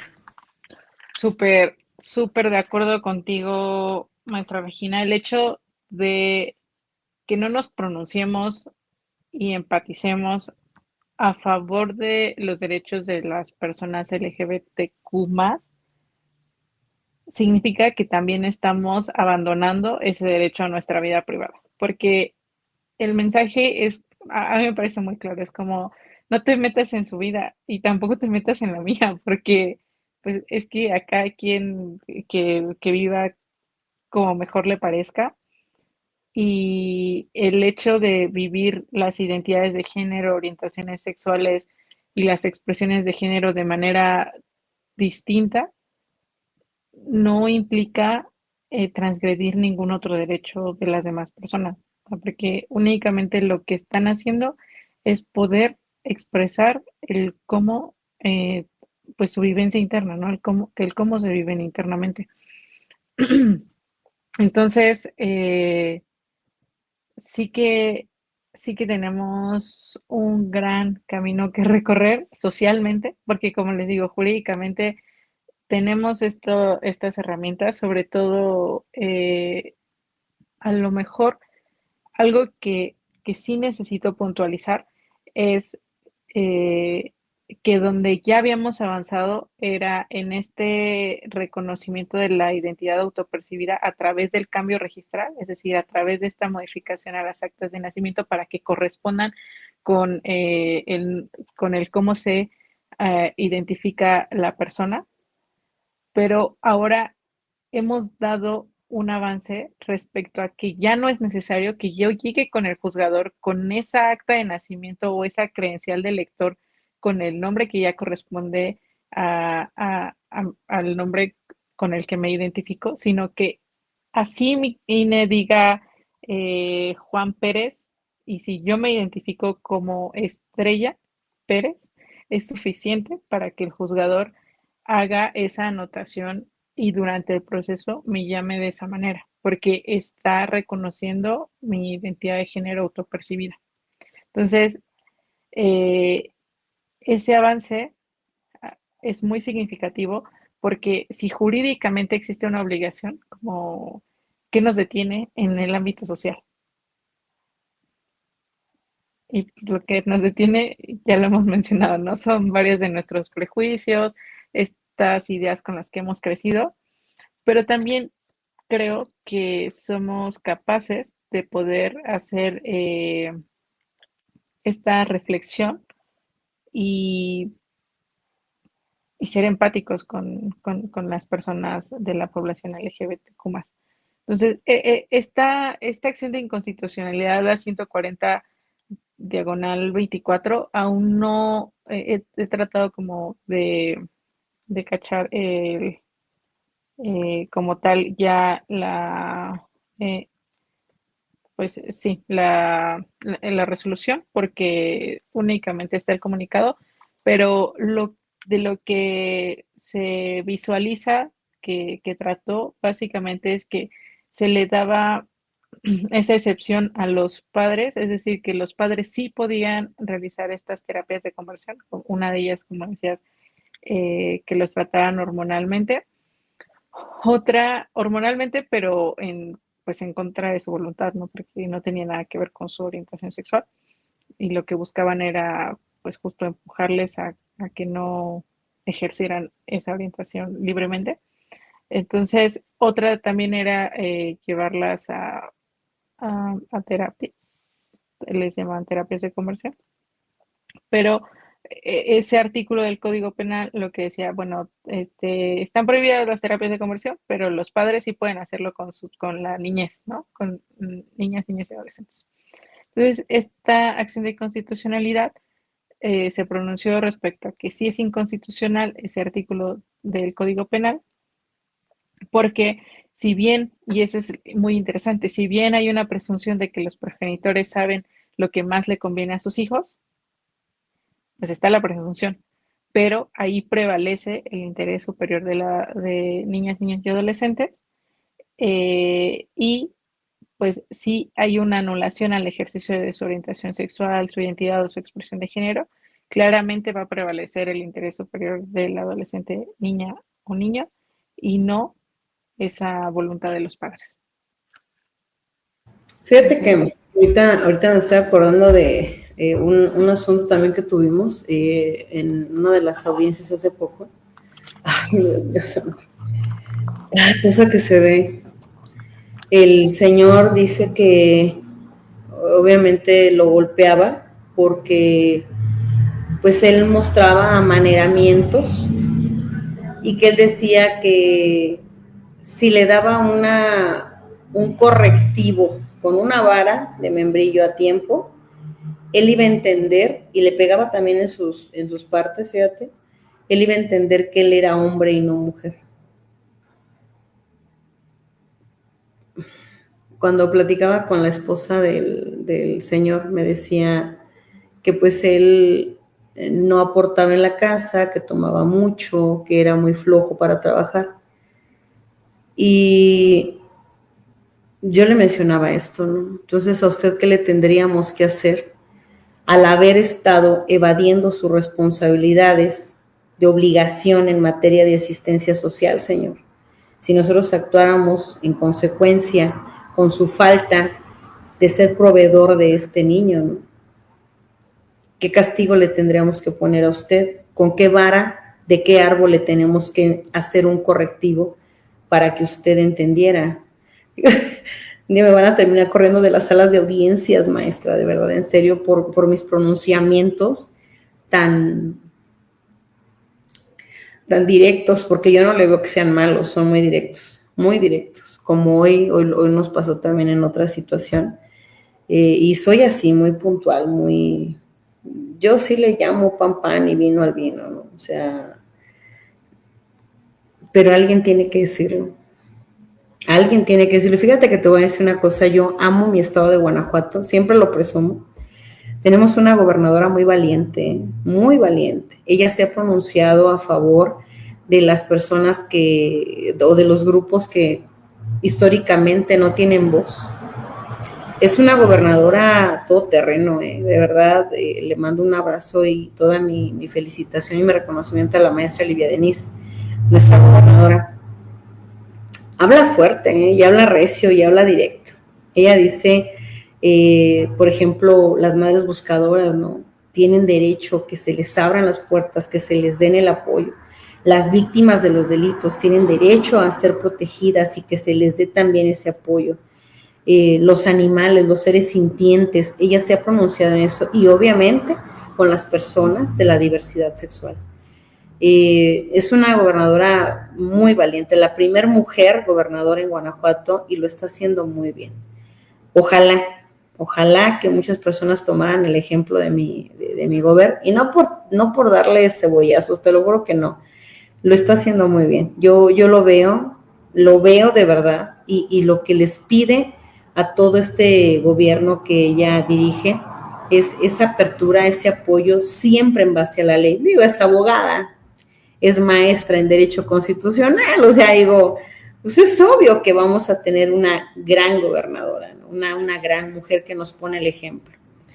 Y créeme lo que hasta donde se pueda, junto con ella y como ella, haremos este tipo de programas, haremos este tipo de visibilizaciones para que los grupos vulnerables, para que las personas que no tienen voz o que históricamente no han tenido esa voz se encuentren un eco. Somos abogados, tenemos que ser valientes y tenemos que pronunciar las cosas como son. Maestra Lidia, maestra Delia, ay, siempre se me confunde.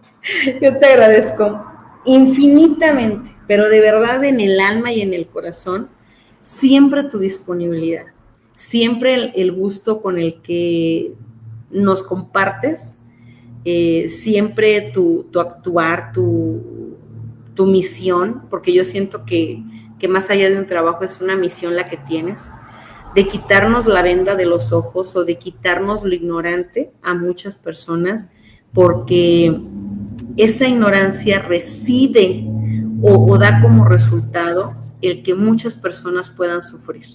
Entonces, entre más podamos saber o entre menos podamos ignorar, creo que nos hace una mejor sociedad. Gracias, maestra Delia, por aceptar, por desvelarte con nosotros, por venirte a la pijamada jurídica y darnos este tiempo. No, al contrario, muchas gracias, maestra Regina. Yo sé que este es un tema que da para muchas dudas y también me es muy importante compartirles el registro digital de esta jurisprudencia para que no nos vayamos sin ella, que es el 2027-802. Entonces, el registro digital es 2027-802 y es este criterio de la identidad de género autopercibida. Pues no me queda nada más que decir de nuevo muchas gracias. Seguramente habrá muchas dudas, pero igual, un poco con el primer comentario que leías, si hay como alguna duda en específico, estamos o sea, siempre estamos en la disponibilidad. También la maestra Regina, que es muy apuntada para todo en realidad. Estamos en la disponibilidad de poder ayudar, porque, porque sí que hay muchos criterios, tanto obligatorios, pero también orientativos. Incluso por mucho tiempo ha sido un debate en el derecho a la libertad de expresión el tema de la no restricción a temas de religión, pero muy recientemente, y de hecho creo que es el año pasado, hay una relatoría especial sobre identidad de género, que eso ya pertenece al Sistema Universal, que es la ONU, pero en esta relatoría específicamente se pronuncia sobre que el derecho a la religión o a esta libertad de religión no puede argumentarse para no respetar la identidad de género. Entonces, eso también hace mucha consonancia con la ley de culto que existe en México, que así en su artículo primero dice como nada, o sea, no podemos alegar un tema de, no podemos restringir derechos alegando el ejercicio a la libertad de religión, ¿no? Esto me parece que también es muy útil y sobre todo ahora mismo no tengo a la mano eh, esto de la relatoría que les comparto, pero, pero sí hace un análisis sobre decir mucho tiempo sí se ha prevalecido el tema del derecho a la religión eh, sobre la libertad, perdón, sobre el derecho a la identidad de género. Y el relator dice, pero ya no más, ¿no? Si lo vemos bajo un enfoque de derechos humanos, eso no puede ser posible porque no podemos estar restringiendo eh, a el derecho de las minorías. Y entendemos que pues el tema de la religión, pues, así como que tanta minoría, pues no, ¿no? Porque ya lleva tiempo, son todas unas instituciones, la mayoría de las veces la religión. Y de hecho esta relatoría va en el sentido de que claramente pueden coexistir tanto el derecho a la libertad de religión con esta identidad de género autopercibida. Eh, ¿Y cómo coexisten? Pues que el derecho a la religión se mantenga al margen, se mantenga al margen de pues querer hacer estas prácticas de conversión, entre comillas, a las personas que pertenecen a la población LGBTQ a más. Entonces, pues eso. Muchas gracias, maestra Regina. Ha sido todo un placer. Gracias, hermosísima maestra Delia. Fíjate que, híjole, pones tema y tema y tema y tema y tema y dan ganas de quedarse echando totote aquí contigo. Híjole, a mí me apasiona, me encanta, me fascina. Había un comentario de una persona, ¿no? Decía, es que son temas muy delicados, no podemos entrar a hablar de ellos. Eran temas delicados cuando las personas de color no podían incluso caminar por la misma banqueta que las personas sin color, pues yo creo que las otras unas eran de color, pues las otras eran sin color, ¿no? Entonces las personas despintadas, las personas blancas, era un tema delicado. Era un tema delicado no hablar de que las personas adultas mayores ya no podían ser contratadas por su avanzada edad en algún lado. Era todo un tema que las personas con escasos recursos accedieran a cuestiones que solamente las personas con recursos muy follantes podían tener. O sea, eran temas delicados, maestra. Eran temas delicados hablar del concubinato contra el matrimonio. Eran temas delicados hablar de hijos bastardos con hijos nacidos de un matrimonio. Ajá, o sea, pero así les llamaban. Ahora, hijos naturales, pues yo no conozco hijos no naturales, o sea, ¿sí me explico? Eran temas delicados y poco a poco gente valiente fue hablando de ellos.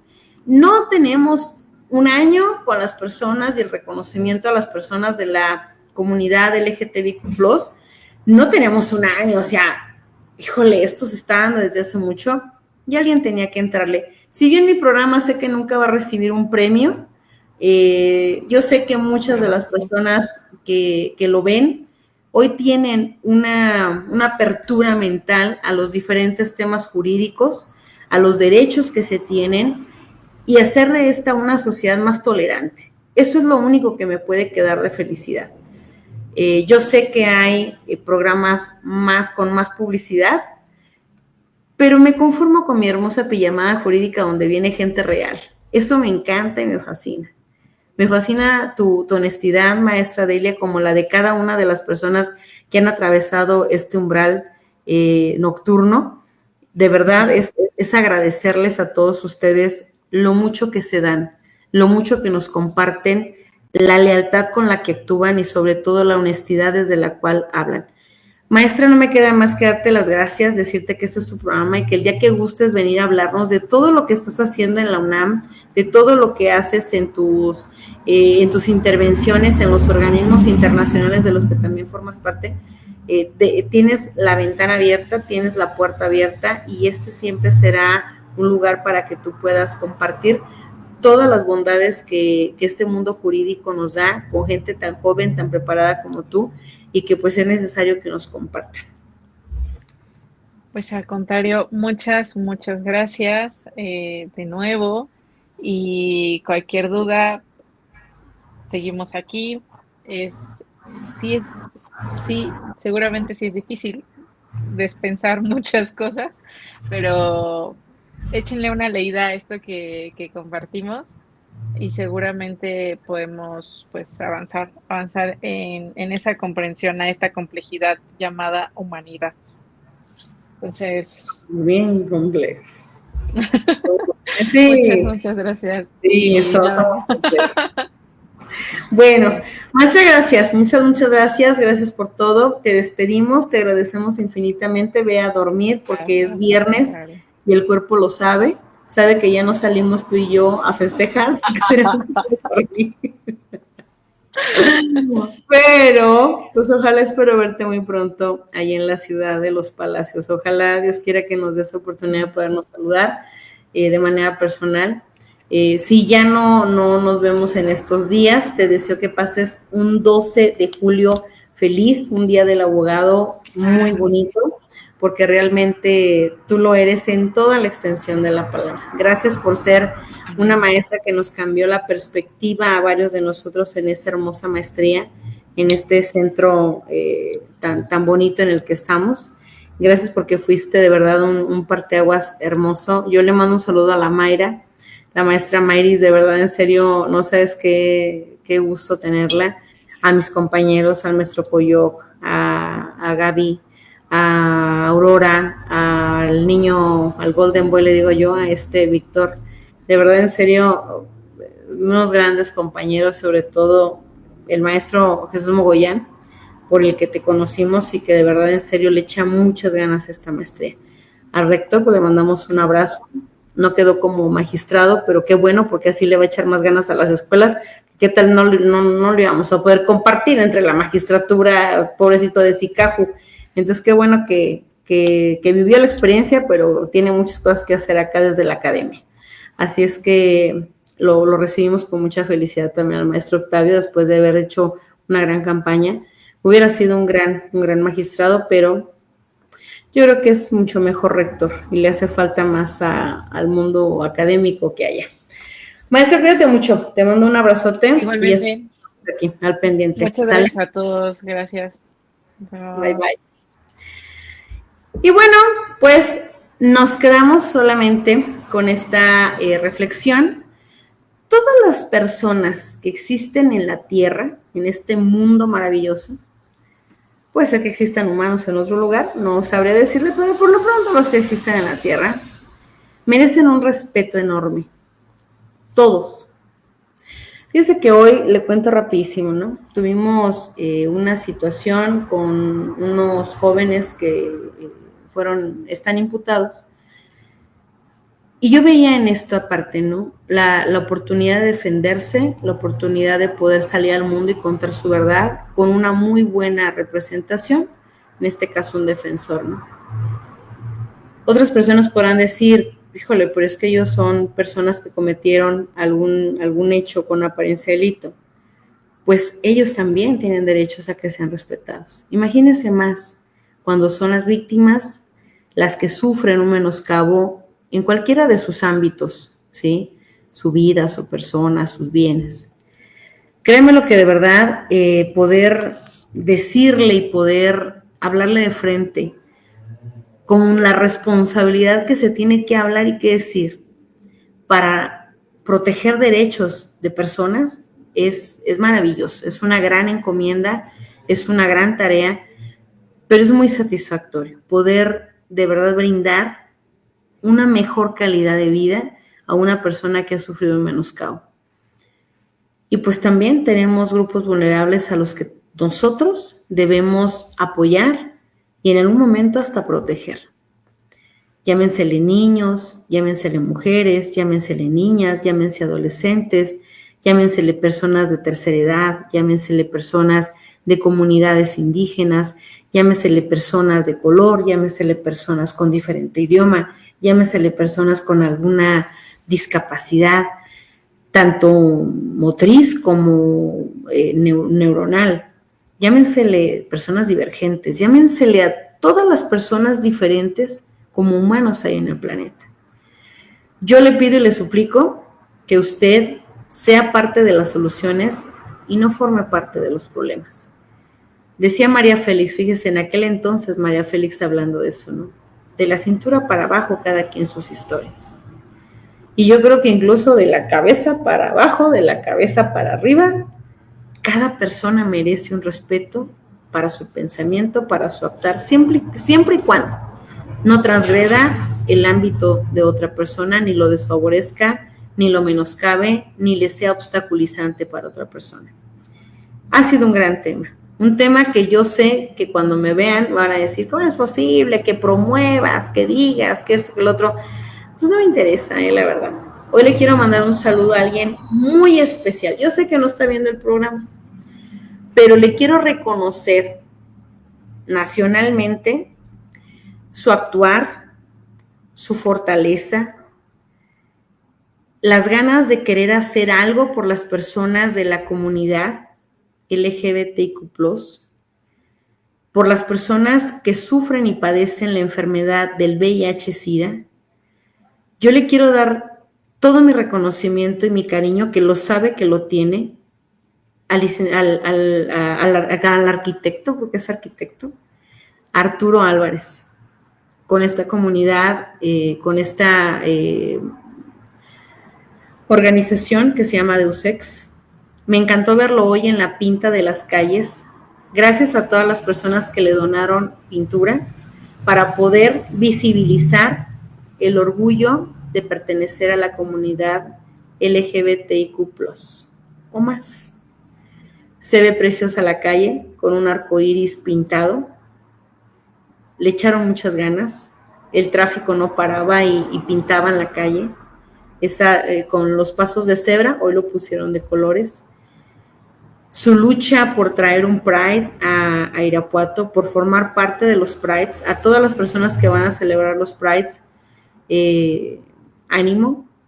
Muchas los van a odiar, otros los van a despreciar, otros los van a apoyar, otros los van a reconocer, y algunos otros más callarán por no saber exactamente de qué se trata. Pero independientemente de todo eso, es usted una persona y merece todo el respeto por el cual el mundo jurídico ha cambiado tanto y ha tenido y ha podido y ha trascendido. Usted es esa persona por la cual los abogados, que realmente nos preciamos de serlo y que nos preparamos para ello, tenemos que luchar por esos derechos y porque su voz se escuchara. Les deseamos un gran Pride, les deseamos una gran celebración, y dice una de las canciones de Mecano: si no gusto, no digo nada, y con las piedras que nosotros a veces les aventamos, ellas y ellos y ellas construyen su pareja. No es más que eso. Van a seguir siendo y existiendo y siendo felices, porque no le hacen daño a nadie con esto. No estamos hablando de personas que lastiman a otros, no. Solamente es ideología, solamente es una preferencia, solamente es lo que ellos quieren hacer bien, sin lastimar a nadie. Si usted es papá de alguna de las personas, si es hijo de alguna de las personas, si es pariente de alguna de las personas, déjelas vivir su vida.